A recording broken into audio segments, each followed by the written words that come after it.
नमस्कार, प्रतिभा P designer या चॅनलमध्ये तुम्हा सर्वांचं खूप खूप मनापासून स्वागत आहे। तर बघा, याच्या अगोदर आपल्या चॅनलवरती आपले जे ॲडव्हान्स क्लास चालू आहे तर याचे 50 दिवस कंप्लीट झालेले आहेत आणि आता आपला हा 51वा हा दिवस आहे। तर बघा, आता याच्यामध्ये आतापर्यंत आपण जे आपले ॲडव्हान्स क्लास झालेले आहे याच्यामध्ये बरंच काय काय शिकलेलो आहोत। आपण 3D 5D पानं बघितलेत, लोड स्टिच बघितल्या वेगवेगळ्या प्रकारच्या, आणि आता लोड स्टिच जर शिकायच्या म्हणलं तर खूप प्रकारच्या लोड स्टिच आहे। मोती वापरून लोड स्टिच आहे, आपली जरदोशी वापरून लोड स्टिच आहे, कट्स पाईप वापरून लोड स्टिच आहे, आपला हा जो सिल्क थ्रेड आहे हा वापरून लोड स्टिच आहे। असं आपल्याकडे जेवढे जे काही मटेरियल आहे ना ते वापरून आपण लोड स्टिच बनवत असतो। आणि अगदी वेगवेगळ्या लोड स्टिच तर आपण हे सगळं मटेरियल वापरून बनवतोच, त्याचबरोबर अगदी त्याच्यामध्ये पण वेगवेगळ्या प्रकार आहे लोड स्टिचमध्ये। त्यानंतर बघा, याच्या अगोदरच्या क्लासमध्ये मी तुम्हाला हे वेणीसारखं एक लोड स्टिच शिकवलं, याच्यामध्ये 2 प्रकार शिकवले। आता याच्यामध्ये जर तुम्ही बघाल तर खूप सारे प्रकार आहेत। तर तुम्हाला जर हे प्रकार बघायचे असतील तर तसंही मला सांगा, म्हणजे मी पुढच्या क्लासमध्ये याचे जे प्रकार आहेत ना तर ते शिकवेल। तर याचे खूप सारे प्रकार आहेत बघा, जसे की लोड स्टिचचे जसे प्रकार आहेत तसेच याचे पण प्रकार आहेत। आणि आता आपले जे हे ॲडव्हान्स क्लासचे आहे ना तर हे दिवस पण खूप होत आहे। तर आज मी तुम्हाला बघा आपलं जे सिल्क थ्रेडचं झिगझॅग चेन स्टिच शिकवणार आहे। तर बघा, आपण जो आपला जरदोशीचा धागा आहे तो वापरून आपण झिगझॅग चेन स्टिच कशी बनवायची हे शिकलो होतो, परंतु सिल्क थ्रेड कसा वापरायचा, कारण बघा हा सिल्क असतो आणि काय होतं ना, आता मला कमेंट येतात बऱ्याच ताईंच्या की हा सिल्क थ्रेड जो आहे ना हा मध्येच अशा प्रकारे सुईमध्ये गुंतला की तो पूर्ण असा विस्कटला जातो, अशा मला कमेंट्स येतात। तर सुरुवातीला होतं तसं, थोडीशी प्रॅक्टिस केली की बरोबर आपसूक आपल्याला ते येऊन जातं। तर हे बघा, अशा प्रकारे थोडंसं असं सुईमध्ये अडकलं की हे असं थोडंसं विस्कटल्यासारखं होतं, काहीही प्रॉब्लेम नाही। आता एका ताईने मला अशी पण कमेंट केली होती की सिल्क थ्रेडचं वर्क करण्यासाठी कुठली सुई वापरायची। तर सिल्क थ्रेड वर्क करण्यासाठी आपल्याला 13 आणि 14 नंबरची सुई वापरायची आहे। त्याचबरोबर ही सुई जी आहे ना तर ही आपल्याला परफेक्ट आहे हे सिल्क थ्रेड वर्क करण्यासाठी, कारण या सुईने सगळं वर्क होतं, त्याच्यामुळे आपण कुठल्याही वर्कसाठी ही सुई वापरू शकतो। तर याने पण सुंदर असं वर्क करता येतं आपल्याला, काहीही प्रॉब्लेम नाही। परंतु हे जे वर्क आहे ना तर वेगवेगळे याला सुया आहेत, तर तुम्ही त्या पण वापरू शकता। तर बघा, आता ज्या कोणी नवीन आहेत ताई, अजून जर आपल्या चॅनलला सबस्क्राईब केलेलं नसेल, अगदी नव्याने असाल, आजच आपला चॅनल बघितला असेल, तर बघा, तुम्हाला जर अरीवर्कचे क्लासेस करायचे असतील तर आपल्या प्रतिभा पी डिझायनर या चॅनलवरती अगोदर बेसिक क्लास झालेले आहे, तेही तुम्ही नक्की बघा। आणि त्यामध्ये मी अगदी स्टेप बाय स्टेप असं शिकवलेलं आहे, अगदी तुम्हाला कुठलं सामान घ्यायचं, कसं घ्यायचं, तिथनं मी तुम्हाला शिकवलेलं आहे। अगदी कुणीही सहज हे क्लासेस करू शकता। तर फक्त तुम्हाला सामान विकत आणायचं आहे आणि हे क्लास जे आहे ते अगदी फ्री आहे, इथे कसलेही पैसे घेतले जात नाही। आता आपले बेसिक क्लास जे आहे ना त्याचे 40 दिवस कंप्लीट झालेले आहे। आणि तुम्हाला जर असे जर सापडत नसेल तर बघा, त्याचे मी काही कम्युनिटी पोस्ट पण टाकल्या होत्या, आपले जे बेसिक क्लास आहे त्याचे। आणि त्यानंतर बघा, सेपरेट प्लेलिस्ट पण बनवलेली आहे त्या क्लासची पण, आणि आपले हे ॲडव्हान्स क्लास आहे ना तर याची पण सेपरेट प्लेलिस्ट मी बनवलेली आहे। तर तुम्ही त्या सेपरेट प्लेलिस्ट बघू शकता। आणि ज्यांना ब्लाऊज क्लासेस करायचे आहे तर ब्लाऊज क्लासेसही आपल्या चॅनलवरती चालू आहे। ज्यांना ब्लाऊजचे क्लासेस करायचे आहे तर ते ब्लाऊज क्लासची सेपरेट प्लेलिस्ट आहे, ती तुम्ही बघू शकता। आता बघा, ब्लाऊज क्लासमध्ये कुठल्या कुठल्या ताई आहे, मला ते म्हणजे कोण आहे, किती ताई आहेत ते मला कमेंटमध्ये नक्की सांगा, म्हणजे मला कळेल की किती ताई आहेत ब्लाऊज क्लास करण्यासाठी। तर तेही अगदी फ्रीमध्ये आहे ब्लाऊज क्लासेस, सगळे क्लासेस आपल्या यूट्यूब चॅनलवरती सगळे फ्री आहे। तर तुम्ही अगदी फ्री आणि घर बसल्या हे क्लासेस करू शकता। तर आज मी तुम्हाला इथे याचं झिगझॅग चेन स्टिच शिकवणार आहे। त्याच्यामुळे हा व्हिडिओ खूप महत्त्वाचा असणार आहे, कारण सिल्क थ्रेडचं जे वर्क आहे ते लवकर आपल्याला समजत नाही आणि समजलं तरी ते लवकर आपल्याला करता येत नाही। त्याच्यामुळे मी ज्या काही छोटे छोटे टिप्स देईल आणि त्याच्यामुळे तुम्ही व्हिडिओ कुठेही स्किप नाही करायचा, अगदी शेवटपर्यंत व्हिडिओ बघायचा आहे, म्हणजे तुम्हाला ज्या काही मी इथे टिप्स देणार आहे त्या तुमच्या लक्षात येतील। कारण सिल्क थ्रेडचं वर्क जे आहे ना ते थोडंसं अवघड आहे। अवघड नाही, समजून घेतलं तर सोपं आहे आणि नाही समजून घेतलं तर मात्र अवघड आहे। ठीक आहे, तर त्याच्यामुळे हा व्हिडिओ शेवटपर्यंत बघायचा आहे, कुठेही स्किप करू नका, अगदी पूर्ण व्हिडिओ बघा, म्हणजे अगदी छोटे छोटे टिप्स जे आहेत त्या तुमच्या लक्षात येतील। तर चला मग आता वेळ न घालवता आजचा आपला जो क्लास आहे याला आपण सुरुवात करूयात। तर बघा, आता आपल्याकडे जर जी डोरी पायपिंग असते ती जर नसेल, कारण बघा आता काही ताई ज्या आहे ना तर त्या ब्लाऊज नाही स्टिच करत, फक्त अरीवर्क शिकत आहेत। तर आता हे जर लोड स्टिच नसेल तर मी तुम्हाला याच्या अगोदर सांगितलेलं आहे की आपण जरदोशी पण वापरू शकतो लोड बनवण्यासाठी। आता जरदोशी पण आपल्याकडे नसेल तर पर्याय म्हणून आपल्याकडे जो हा डोली थ्रेड आहे ना हा पण आपण वापरू शकतो।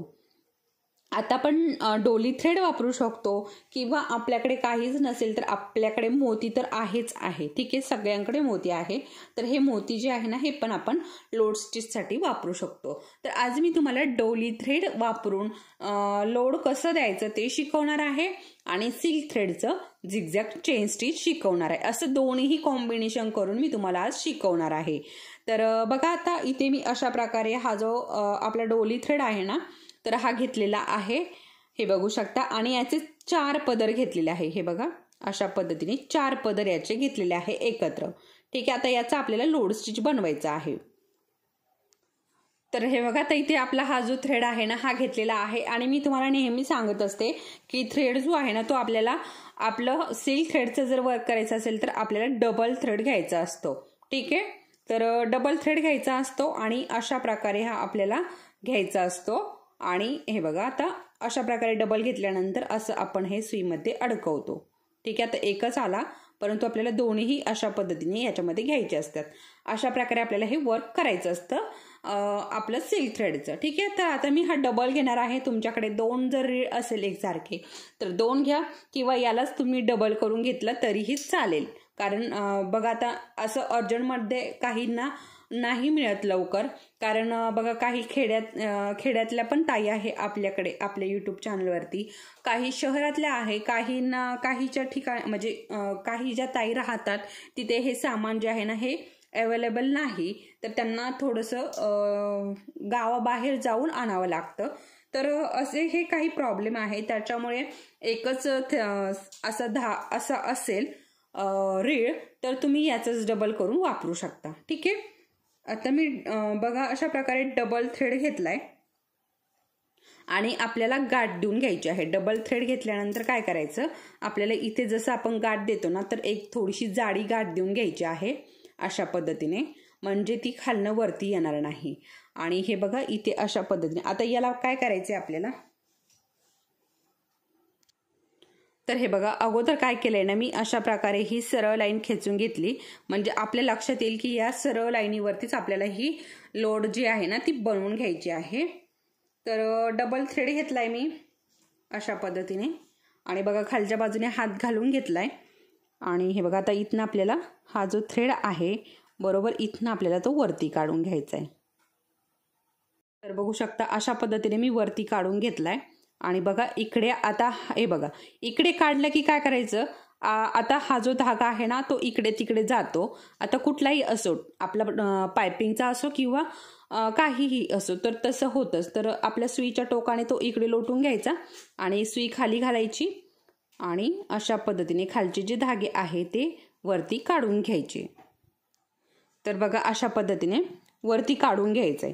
ठीक आहे, आता बघा आपण ही लाईन जी खेचलेली आहे परत आपल्याला काय करायचं, इकडच्या बाजूने आपण एक स्टिच बनवून झाल्यानंतर आपल्याला थ्रेड जो आहे तो इकडे घ्यायचा आणि सुईच्या टोकाच्या साहाय्याने हा जो धागा इकडे गेलेला आहे तो अशा पद्धतीने इकडे सरकवायचा, आणि बरोबर आपण जी लाईन ओढलेली आहे खेचलेली आहे बरोबर त्या लाईनीवरती हे अशा पद्धतीने आपल्याला परत एक स्टिच देऊन घ्यायची। आता सेम परत आपल्याला तीच पद्धत वापरायची बघा. इकडच्या बाजूने पण आपल्याला सेम तसंच करायचं. धागा जो आहे तो तिकडे लोटून घ्यायचा, सरकवून घ्यायचा आणि अशा प्रकारे स्टिच द्यायची. आता दोन्हीही थ्रेड आपल्या सुईमध्ये यायलाच हवे. ठीक आहे, कुठलाही थ्रेड आपला खाली राहायला नको याची पण आपल्याला काळजी घ्यायची आहे. हे बघा अशा पद्धतीने. ठीक आहे, हे बघा परत एकदा सांगते. हे बघा अशा पद्धतीने आपल्याला हा जो थ्रेड आहे इकडे सरकलेला तो बरोबर आपल्या लाईनीवरती घ्यायचा आणि स्टिच बनवून घ्यायची. तर बघा मी तुम्हाला इथे दाखवते. हे बघा आपला डबल थ्रेडच आहे आणि डबलच थ्रेड आपल्याला घ्यायचं आहे सिल्क थ्रेड वर्क करताना. कारण डबल थ्रेड का घ्यायचा आहे ते पण मी तुम्हाला सांगते. तर बघा हा जो थ्रेड आहे ना हा थोडासा पातळ असतो, बारीक असतो आणि त्यामुळे वर्क जे काय केलेलं आहे आपण ते व्यवस्थित दिसत नाही. त्याच्यामुळे आपल्याला हा थ्रेड जो आहे तो डबल घ्यायचा असतो. तर बघू शकता अशा पद्धतीने आपल्याला हे झिगझॅगमध्ये लोड स्टिच पॅक करून घ्यायचं आहे. आता बघा इथे दोन्ही पण काम आपले झालेले आहे. आपलं लोड स्टिच पण बघा लोड पण आपली पॅक होतीये आणि झिगझॅग चेन स्टिच पण आपल्याला शिकता येते. अशा पद्धतीने इथे दोनही तुम्हाला शिकता येते. झिगझॅग पण होतीये आणि लोड स्टिच पण होतीये. तर बघा आता 2 व्हिडिओ बनवण्यापेक्षा मी विचार केला की चला एकाच व्हिडिओमध्ये आपण शिकूयात. म्हणजे व्हिडिओ पण तुम्हाला पण एकाच व्हिडिओमध्ये शिकता येईल आणि मला पण जास्त असा वेळ नसतो त्याच्यामुळे मी पण एकाच व्हिडिओमध्ये दोन्हीही बनवण्याचा प्रयत्न केला. आता बघा तुम्हाला जर ही झिगझॅग चेन स्टिच नसेल समजली तर तसंही मला कमेंटमध्ये सांगा. म्हणजे मी परत तुम्हाला सेपरेट ही झिगझॅग चेन स्टिच आहे ती बनवून व्हिडिओ शेअर करण्याचा प्रयत्न करेल. तर बघा अशाच पद्धतीने आपल्याला हे कंटिन्यू करायचं आहे. आणि बघा तुम्हाला दिसत असेल डबल थ्रेड मात्र आपल्याला प्रत्येक स्टिचमध्ये यायलाच हवा, खाली तो अजिबात राहता कामा नाही. ठीक आहे, हे बघा अशा पद्धतीने. तर अशाच पद्धतीने आपल्याला पूर्ण झिगझॅग चेन स्टिच कंप्लीट करायची आहे. आणि ही झिगझॅग चेन स्टिच कंप्लीट झाल्यानंतर आपण इथे कुठलीही वर्क जे आहे म्हणजे कुठल्याही कशाचंही आपण इथे याच्यावरती बघा आपले हे जे सिल्क थ्रेडचे कलर आहेत ना तर वेगवेगळ्या कलरने आपण याच्यावरती स्टिच लोड स्टिच करू शकतो. तर बघा आता इथे एक खूप महत्त्वाची माहिती आहे. तर आपण जेव्हा हे झिगझॅग चेन स्टिच बनवतो तर इथे झिगझॅग चेन स्टिच बनवताना जो धागा आपण इथे वापरलेला आहे तोच आपल्याला लोड स्टिच बनवताना वापरायचा आहे. एवढं मात्र इथे लक्षात ठेवायचं आहे. दुसरा कुठला कलर जर आपण घेतला तर लोड स्टिच मधनं तर बघा अशा पद्धतीने आपली ही लोड स्टिच जी आहे ती तर बघू शकता अशाच पद्धतीने आपल्याला हे पूर्ण झिगझॅग चेन स्टिच बनवून घ्यायचे आहे. तर खूप सोपं आहे. फक्त याला काय ना आपला जो सिल्क थ्रेड आहे याची थोडीशी प्रॅक्टिस करायची आहे. तसं खूप सोपं आहे. एकदा आपल्याला यायला लागलं की खूप सोपं वाटतं. यूज तर थोडंसं अवघडल्यासारखं होतं परंतु प्रॅक्टिस नक्की करा. आता एका ताईची कमेंट होती मला की तुम्ही खूप छान शिकवता पण प्रॅक्टिस होत नाहीये. तर बघा थोडंसं काहीतरी ॲडजस्ट करा आणि कमीत कमी तुम्ही दिवसातले फक्त एक 10 ते 15 मिनिटं द्या वर्कसाठी. आता बघा हे जे मी वर्क शिकवलेलं आहे तर याच्यासाठी 10 ते 15 मिनिटं दिले की तुमच्या बरोबर लक्षात येईल आणि तुमची प्रॅक्टिस पण होईल. आणि अर्धा तास जर तुम्ही दिला तर तुम्ही अगदी हे जे अरीवर्क आहे ना यामध्ये परफेक्ट होणारच होणार, याच्यात काहीही शंका नाही. तर अशा पद्धतीने तर प्रॅक्टिस करावीच लागेल आणि तुम्हाला वर्कसाठी वेळ द्यावाच लागेल तुम्हाला जर शिकायचं असेल तर. तर बघा अशा पद्धतीने इथे आपली ही लोड स्टिच कंप्लीट झालेली आहे. तर बघू शकता. आणि आता लोड स्टिच कंप्लीट झाल्यानंतर काय करायचं आपल्याला गाठ देऊन पॅक करून घ्यायचं आहे. ठीक आहे, आता गाठ सेम आपण जशी देतो ना तशीच आपल्याला द्यायची आहे. तर बघा इथे अशा पद्धतीने हे गाठ देऊन इथे पॅक करून घ्यायचं आहे. तर बघा अशा प्रकारे मी तुम्हाला इथे झिगझॅग चेन स्टिच कशा प्रकारे द्यायची आहे, लोड स्टिच पण कशी बनवायची, लोड पण कसं द्यायचंय आणि झिगझॅग चेन स्टिच पण कशी बनवायची हे मी तुम्हाला आज इथे शिकवलेलं आहे. तर नक्की तुम्हाला हा व्हिडिओ आवडला असेल.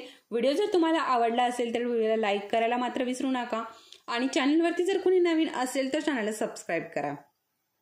चला तर मग परत भेटूयात पुढच्या असाच एका छानशा आणि महत्त्वपूर्ण व्हिडिओ सोबत. तोपर्यंत धन्यवाद.